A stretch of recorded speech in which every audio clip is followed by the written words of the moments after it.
আমার কথা আমার বাণী, এটি গদ্যরূপে বাণী। এটি লিখেছেন বাংলা পণ্ডিত, কবি ও সাহিত্যিক দীপঙ্কর পণ্ডিত। বর্তমানে মানুষের মাথার টাকের সংখ্যা ক্রমশ দিন দিন বাড়ছে।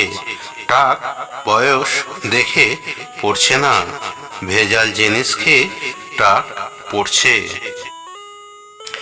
আমার কথা আমার বাণী, এটি গদ্যরূপে বাণী। এটি লিখেছেন বাংলা পণ্ডিত, কবি ও সাহিত্যিক দীপঙ্কর পণ্ডিত।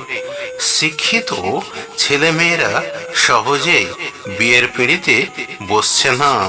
তারা ভেবেচিন্তে নিজের একটা স্থায়ী রোজগার করার পর সিদ্ধান্তে আসছে, তাই ছেলে মেয়েদের বয়সকালে বিয়ে হচ্ছে। আমার কথা আমার বাণী, বাংলা পণ্ডিত, কবি ও সাহিত্যিক দীপঙ্কর পণ্ডিত। আগেকার দিনে কারো বাড়িতে আত্মীয় বা অচেনা মানুষ গেলে তাদের সম্মানার্থের জন্য পিতল বা কাঁসার ঘটি বা জগ ভর্তি খাবার জল, তার সাথে কাঁসার গ্লাস ভর্তি জল দিতেন। তারপর সেটা বাদ দিয়ে কাঁচের গ্লাসে জল দিতেন। যত দিন যায় ততই পরিবর্তন হতে থাকে। সিলভার ঘটির সাথে সিলভার গ্লাস ভর্তি জল, স্টিলের ঘটির সাথে স্টিলের গ্লাসে জল, প্লাস্টিক মগের সাথে প্লাস্টিকের গ্লাস বা অন্য কোনো প্রকার গ্লাসে জল, ফাইবার মগের সাথে ফাইবার গ্লাসে জল। এখন প্লাস্টিকের জল ভর্তি বোতল হাতের কাছে ধরে দেওয়া হয়। সম্মান দিন দিন কোথায় গিয়ে ঠেকছে আপনারা দেখতেই পাচ্ছেন।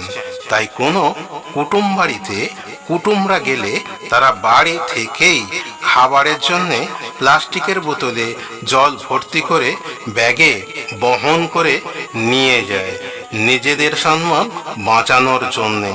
একেই বলে পরিবর্তনের পরিবর্তন।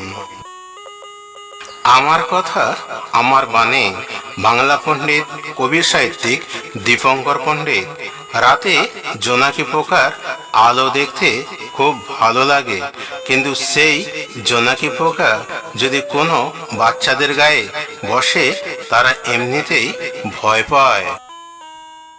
আমার কথা আমার বাণী, বাংলা পণ্ডিত, কবি সাহিত্যিক দীপঙ্কর পণ্ডিত।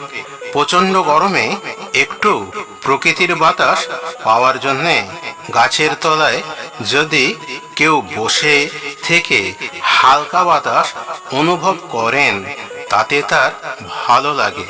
কিন্তু সেই বাতাস বেড়ে গিয়ে যদি তীব্র ঝড়ের পরিণত হয়, তাহলে সেই মানুষটি নিজের প্রাণ বাঁচানোর জন্যে গাছের গোড়া ছেড়ে বাড়ির দিকে প্রাণপণে ছুটে পালায়।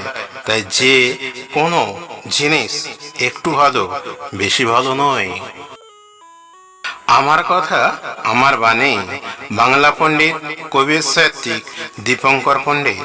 সময়ের তালে তাল না মিলাতে পারলে সময় ক্রমশ এগিয়ে যায়, সেই ব্যক্তি পিছে পড়ে যায়।